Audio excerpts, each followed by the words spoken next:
Hi, everyone. Jeff Clark back here at goldsilver.com with Mike Maloney for another quick video. Mike, how are you doing?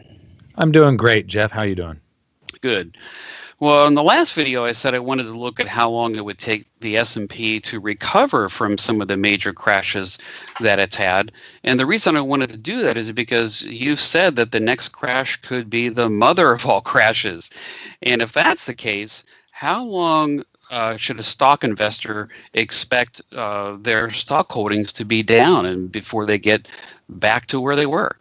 So this data that I've dug up here shows how long it took each of the four major crashes in the S&P 500 since the year 1900 to get back to the same level of purchasing power as it was before the crash. In other words, it's not just getting back to the nominal price, but it's getting back to the same level of purchasing power as you had at the peak. And as you can see here... Yeah, inflation adjusted, you're saying. Yeah. Inflation adjusted, exactly. Thank you. So you can see here in 1906, the first one there, that's when the bull market peaked in the S&P back then, and the recovery period was 22 years. So from 1906, it took 22 years for you to get back, not just to even in the nominal price, but get back to the same level of purchasing powers you had before the crash. It took that long.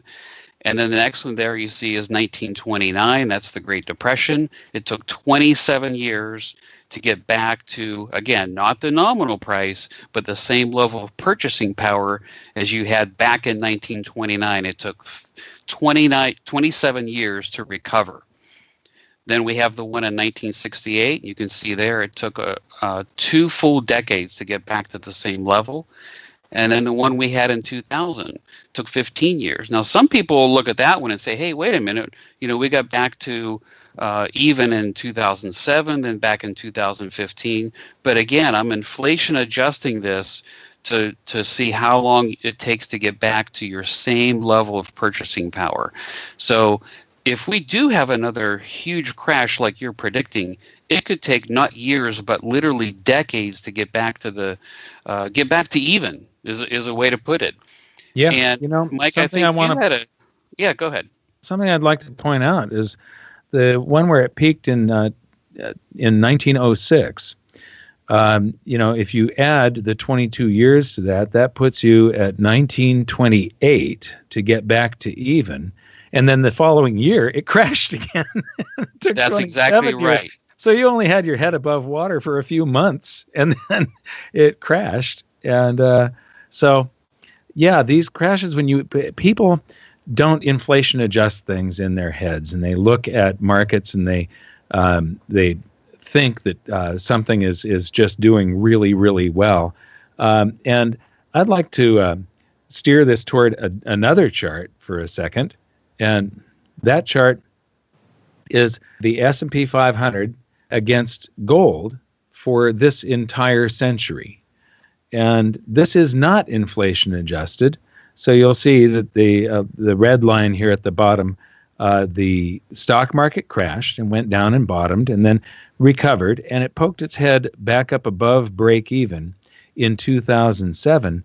But it didn't really, if you inflation adjusted. It was significantly down in 2007 and didn't recover. It wasn't until 2015 here before you got to break even. And right now, inflation adjusted, you're actually about 25% up. This is 68%, I believe, nominally from the year 2000. So this entire century. And then, the general financial media, they hate gold, but gold, for this century, it's been one of the best performing assets there is. Yeah, we've been in this brutal cyclical bear market inside of this secular bull market, but I'm pretty sure that this is nearing an end. And the next time we see the S&P going down again, I think you're going to see gold enter its third phase, and that's where things will really take off.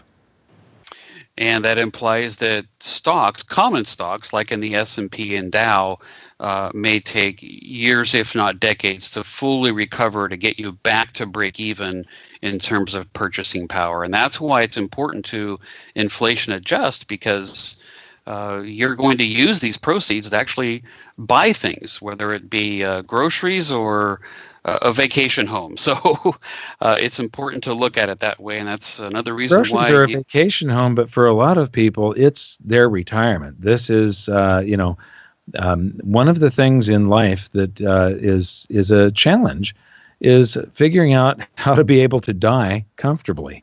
Right. And you work for a very long time so that when you get too old or too sick to work, you don't have to. That's one of the reasons for investing and for saving. And if somebody rides out one of these crashes, it is just devastating for their ability to be able to die comfortably.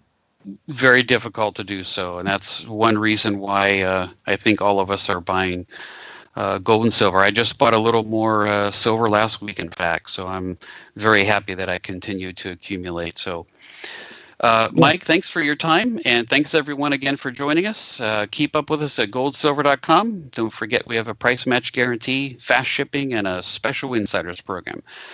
Thanks, and we'll see you next time. Thanks a lot, Jeff.